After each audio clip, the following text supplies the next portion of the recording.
السلام عليكم ورحمة الله تعالى وبركاته. رجعنا لكم في حكاية جديدة.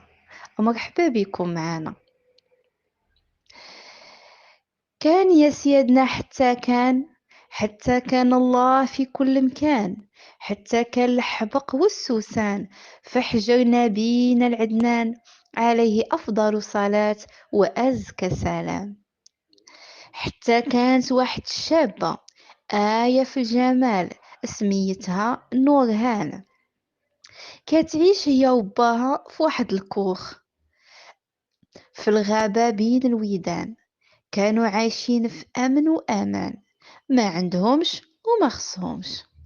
اللي جابوا النهار يديه الليل، حرفتهم الحطب يمشيو للغابة يحطبوا، واللي جاب الله يديوه، شوية يبيعوه ويترزقوا به الله، وشوية يجيبوه يسخنوا به ويطيبوا عليه، وراضين باللي قسم الله.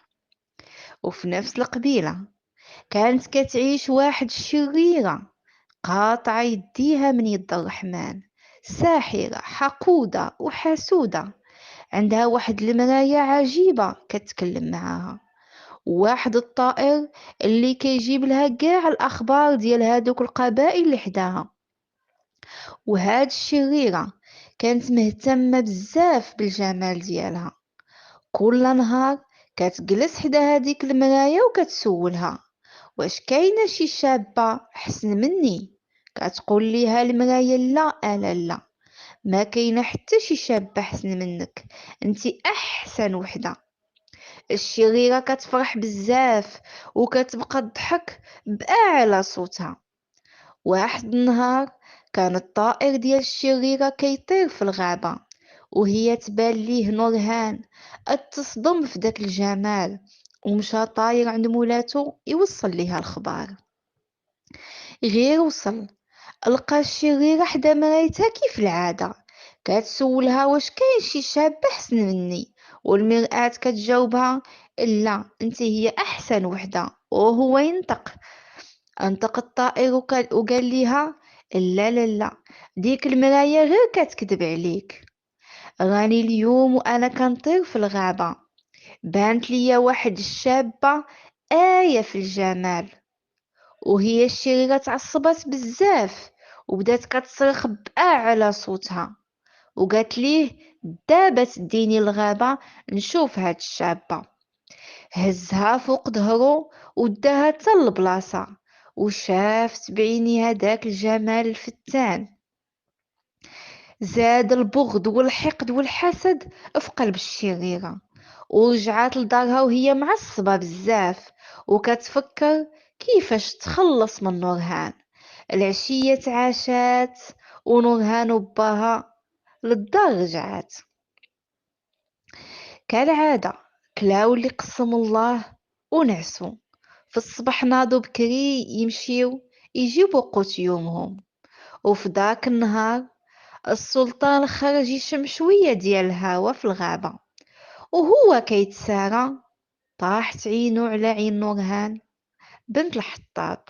ما صدقش عينيه، بزينها الفتان سحراتو. مر الخدام ديالو باش يتبعوا الحطاب يعرفوه فين ساكن. داكشي اللي داروا. ملي عرفوا فين ساكن وجابوا الخبار للسلطان، السلطان ما تسناش وطلب من الخدام ديالو باش يوجدوا ليه اغلى ما كاين.